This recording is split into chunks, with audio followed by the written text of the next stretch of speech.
임플란트 판매 세계 1위인 오스템 임플란트, 잡음이 끊이지 않고 있습니다. 직원이 무려 2천억 원 넘는 회사 돈을 빼돌린 사건에 이어 재발을 막겠다며 사과했던 회사 대표 본인도 불법 주식 거래로 조사를 받고 있습니다. 첩첩산중이지만 주식시장에서 나가면서 감시의 손길도 느슨해질 수밖에 없다는 우려가 나옵니다. 정광윤 기자와 들여다보겠습니다. 정 기자, 일단 논란이 한두 가지가 아니에요. 최근 있었던 일부터 좀 살펴보죠. 네, 금융위원회 산하 증권선물위원회는 지난 11일 회사에 대한 과징금 그리고 엄태관 대표이사에 대한 해임 권고 등을 내놨습니다. 회사의 투자 손실을 누락하고 현금 자산을 부풀리는 등 분식회계를 한 혐의인데요. 오스템은 지난 2020년 회사 자금으로 주식을 매매하며 발생한 손실 151억 원과 지난 2021년 직원 횡령으로 빠져나간 900억을 회계 처리에 제대로 반영하지 않았습니다. 감독기관의 자료 제출 요구도 정당한 이유 없이 거부했다는 게 증선이 지적입니다. 증선이는 앞서 지난달에도 엄 대표를 불법 주식 투자 혐의로 검찰에 고발한 상태입니다. 엄 대표는 회계부서로부터 영업이익 급등과 당기순이 흑자 전환 등을 미리 전해 듣고 아내와 지인의 차명 계좌를 이용해 회사 주식을 사들였는데요. 회사가 상장 폐지되기 전에 팔아치워서 차익을 거둔 것으로 전해집니다. 저것만 보면은 회사 대표가 아니라 투기꾼에 가까운 그런 모습인데 중소기업도 아니고 이 정도 규모 회사 대표가 하기엔 너무 뻔한 불법 행위 아닙니까? 네, 그렇습니다. 이제 대표뿐만 아니라 임원만 돼도 본인 회사 주식을 사고 팔면 그 5일 안에 당국에 보고를 해야 합니다. 또 반년 안에 주식 매매로 단기 차익을 얻으면 이 역시 반환해야 합니다. 당연히 엄 대표는 둘 다 이행하지 않았습니다. 엄 대표는 지난해 주총에서 3연임에 성공해 지난 2017년부터 7년째 대표직을 맡고 있는데요.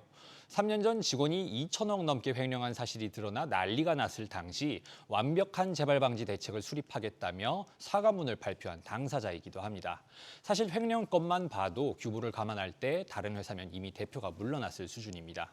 하지만 이번에 대표 본인의 불법 문제가 터진 상황에서도 자진 사퇴든 해임이든 거치가 아직 정해지지 않고 있는데요. 회사 측은 검찰에 통보된 건이라 지금으로선 드릴 말씀이 없다고 밝혔습니다. 정 기자, 오스템에서 이런 문제들이 터진 게 한두 번이 아니죠?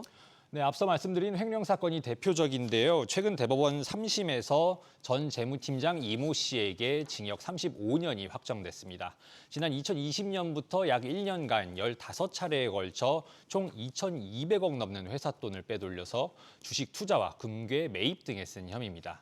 당시 이 정도 액수와 기간이면 직원 개인의 일탈을 넘어 내부 통제 시스템의 문제라는 지적들이 쏟아졌습니다.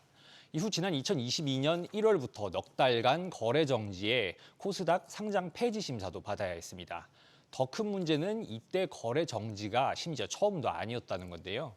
앞서 지난 2014년에 오스템 임플란트 창업주이자 당시 대표였던 최규옥 회장의 횡령 사건으로도 제재를 받았던 바가 있습니다. 최 회장은 당시 치과 의사들에게 뒷돈을 주고 중고 치과기기를 새 제품처럼 포장해 이걸 다시 판매해서 거둔 이득을 횡령한 혐의로 기소됐었는데요. 횡령액 9천만 원, 배임액이 97억 원이나 됐지만 집행유예를 받았습니다.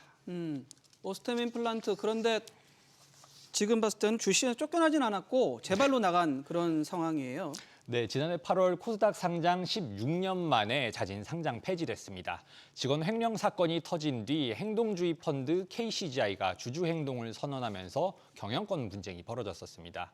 이때 최 회장이 다른 사모펀드들인 MBK 파트너스와 유니슨 캐피탈 코리아가 꾸린 컨소시엄과 손잡고 지분 대부분을 팔아버렸는데요. 컨소시엄에서 공개 매수로 소액주주 지분까지 사들이고 코스닥 시장을 나간 겁니다. 이번에 증선이 제재처럼 또 악재가 터져도 개미 투자자들이 더 이상 피해볼 일 없다는 점은 이제 불행 중 다행이라고 할 수 있는데요. 사모펀드 매각 과정에서조차 최 회장이 자녀에게 편법 증여했다는 논란이 불거졌습니다.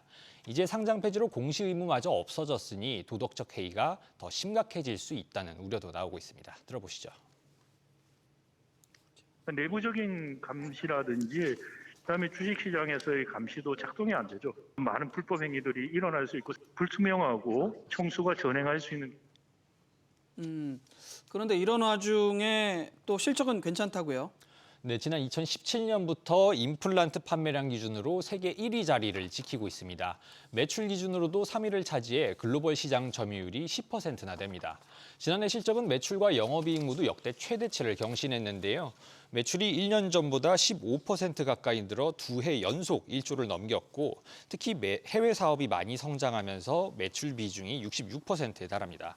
국내에선 점유율 1위인데 임플란트의 수익성 자체가 워낙 높고 건강보험 보장 범위도 확대되는 추세라 그 혜택을 고스란히 누리고 있습니다. 무엇보다 급속한 고령화로 득을 보는 사업이기도 한데요. 덕분에 몇 년간 대형 악재들이 계속 터지는 와중에도 실적은 신기할 정도로 잘 버텨왔습니다. 하지만 이런 해묵은 문제들이 여전한 가운데 언제까지 이런 성장세를 유지할 수 있을지는 지켜봐야 할 것 같습니다.